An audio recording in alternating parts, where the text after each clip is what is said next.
Hey everybody, welcome back to the H4Games channel. I'm your host Tony, and today we have an NFL Blitz Special Edition Dev Cart. Big thank you to myretropop.com for lending us both this and a few other development cartridges. So a little bit more about them at the end of the video, but just want to give them a brief and quick shout out at the beginning. Thank you so much for trusting us with your stuff, and let's dive in. They're hard for games. Games are hard, they're hard for games. Games are hard, they're hard for games. Games are hard, they're hard for games. Yeah, they're so hard. They're hard for games. Yeah, they're so hard.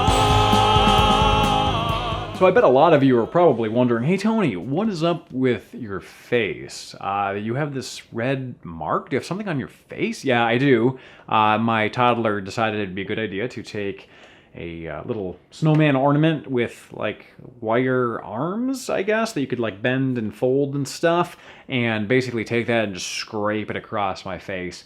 And then after that, he dug his nails into the wound. So parenting is fun, but back to Blitz. Lucky. So 3 of them were sent over, and here they are. We're going to be mostly talking about NFL Blitz today, but I wanted to give a little intro to these other cartridges because we will be covering them eventually.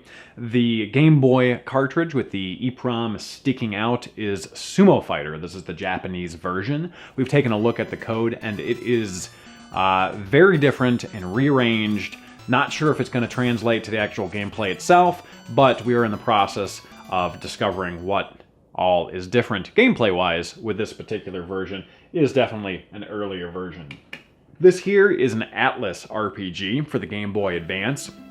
It is super debug, super early, and again, we're still sort of in the discovery phase.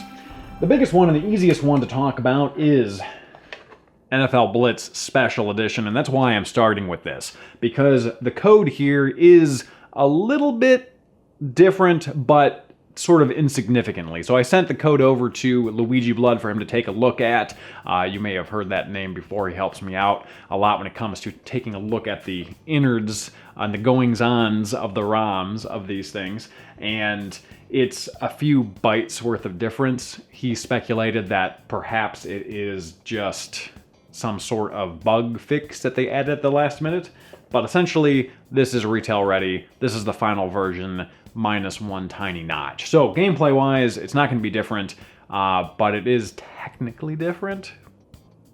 Take that for what it is. So for those of you that are not aware, NFL Blitz is to football what NBA Jam is to basketball. It's fast-paced, arcade action, easy to learn, difficult to master, with extra violence, especially in the case of Blitz. Special Edition was a Blockbuster-only game released November 2001, and it's essentially the same as NFL Blitz 2001, but with an updated roster for the upcoming season. Now, as you can tell from my version of Special Edition, it's got marker all over it. I never really thought too much about this because, you know, I buy stuff used, it has markers and names on it, and I don't always clean it off, but until I actually researched Special Edition, I didn't realize it was Blockbuster only. So looking at this, it says BBV, Blockbuster Video, and then it has a number on it. So I don't know what that number indicates, a store number or an item number, I have no idea, but yeah, I was thinking I was going to have to go out and buy this to show you guys, but nope,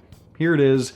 Blockbuster Video Blitz Special Edition. There you go. Now, even though it is close to a final run, I wanted to show it off regardless because I just love these N64 tall development cards. So for those of you that are not aware, they're just flashable development cards. So developers would build the game on PC and then they'd flash them to these cartridges so you could play them on an actual physical N64 for testing purposes. Obviously, things can be all well and good on your PC, but you got to actually test it on real hardware. Now, oftentimes, and you've seen this in previous videos we've done, there's oftentimes chicken scratch just like writing all over them because they were just utilized internally, right? So there'd be different versions flashed onto them, sometimes different games. So you'd get a label and you'd peel it up and there'd be a different name of a different game underneath it, and you peel that up and it'd have a different name of a different game underneath that, right? Because they would just reuse them, right? They were just kind of like a thumb drive, right? You put something on it, you delete it, you put something on it, you delete it, back and forth, blah, blah, blah. But sometimes these were also sent off for like press coverage, like gaming magazines, or to be played at trade shows. In those cases, oftentimes the labels would be much cleaner, it would have a sticker,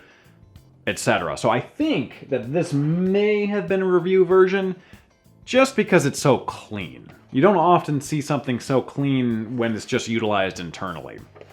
Now, I didn't know and didn't realize that they may have sent out review versions for something that was Blockbuster exclusive, but who knows, everything's possible. So opening it up here, you can see the board and the flash memory. These little black modules are the flash memory.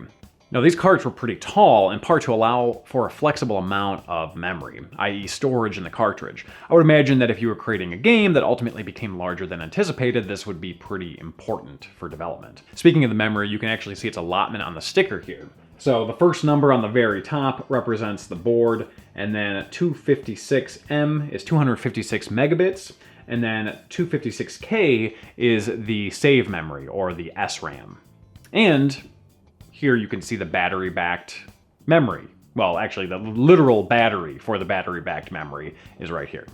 And on the backside where the modules aren't, it gives you the amount that each flash memory module is, which is 32 megabits, right? So if you take 32 and you multiply it by 8, you have 256.